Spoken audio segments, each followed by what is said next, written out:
Nang lalangin ng Diyos, ang tao. At naiari ang langit at ang lupa, at ang lahat na natatanaw sa mga iyon. At nang ikapitong araw ay naiari ng Diyos ang kanyang gawang ginawa, at nagpahinga ng ikapitong araw sa madlang gawa niyang ginawa. At binasbasa ng Diyos ang ikapitong araw at kanyang ipinangilan, sapagkat siyang ipinagpahinga ng Diyos sa madlang gawang kanyang nilikha at ginawa. Ito ang pinangyarihan ng langit at ng lupa, nang likhain noong araw, na gawin ng Panginoong Diyos ang lupa't langit. At wala pa sa lupang kahoy sa parang, at wala pang anumang pananim na tumutubo sa parang, sapagkat hindi pa pinauulanan ng Panginoong Diyos ang lupa, at wala pang taong magbukid ng lupa. Ngunit may isang ulap na napaitaas buhat sa lupa at dinilig ang buong ibabaw ng lupa. At nilalang ng Panginoong Diyos ang tao sa alabok ng lupa, at hinangahan ang kanyang mga butas ng ilong ng hininga ng buhay, at ang tao ay naging kaluluwang may buhay. At naglagay ang Panginoong Diyos ng isang halamanan sa Eden, sa dakong silanganan, at inilagay niya roon ang taong kanyang nilalang. At pinatubo ng Panginoong Diyos sa lupa ang lahat na punong kahoy na nakalulugod sa paningin, at mabubuting kanin, gayon din ang punong kahoy ng buhay sa gitna ng halamanan, at ang punong kahoy ng pagkakilala ng mabuti at masama. At may isang ilog na lumabas sa Eden na dumilig sa halamanan, at mula ro'y na bahagi at nag-apat na sanga.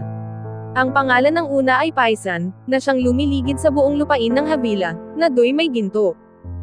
At ang ginto sa lupang yao'y mabuti, mayroon din naman dong bedelyo at batong onyx. At ang pangalan ng ikalawang ilog ay Gihon, na siyang lumiligid sa buong lupain ng Cush. At ang pangalan ng ikatlong ilog ay Hiddekel, na siyang umaagos sa tapat ng Assyria. At ang ikaapat na ilog ay ang Euphrates. At kinuha ng Panginoong Diyos ang lalaki at inilagay sa halamanan ng Eden, upang kanyang alagaan at ingatan. At iniutos ng Panginoong Diyos sa lalaki, na sinabi, sa lahat ng punong kahoy sa halamanan ay makakakain ka na may kalayaan.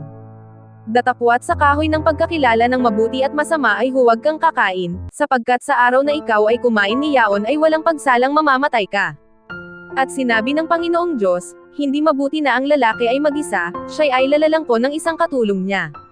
At nilalang ng Panginoong Diyos sa lupa ang lahat ng hayop sa parang at ang lahat ng ibon sa himpapawid, at pinagdadala sa lalaki upang maalaman kung anong itatawag niya sa mga iyon, at ang bawat itinawag ng lalaki sa bawat kinapal na may buhay ay yaon ang naging pangalan ni yaon. At pinanganlan ng lalaki ang lahat ng mga hayop, at ang mga ibon sa himpapawid, at ang bawat ganid sa parang, datapwat sa lalaki ay walang nasumpungang maging katulong niya. At hinulugan ng Panginoong Diyos ng di koasang himbing ang lalaki, at siya'y natulog, at kinuha ang isa sa kanyang mga tadyang at pinapaghilom ang laman sa dakong yaon. At ang tadyang na kinuha ng Panginoong Diyos sa lalaki ay ginawang isang babae, at ito'y dinala niya sa lalaki. At sinabi ng lalaki, ito nga'y buto ng aking mga buto at laman ng aking laman, siya'y tatawaging babae, sapagkat sa lalaki siya kinuha.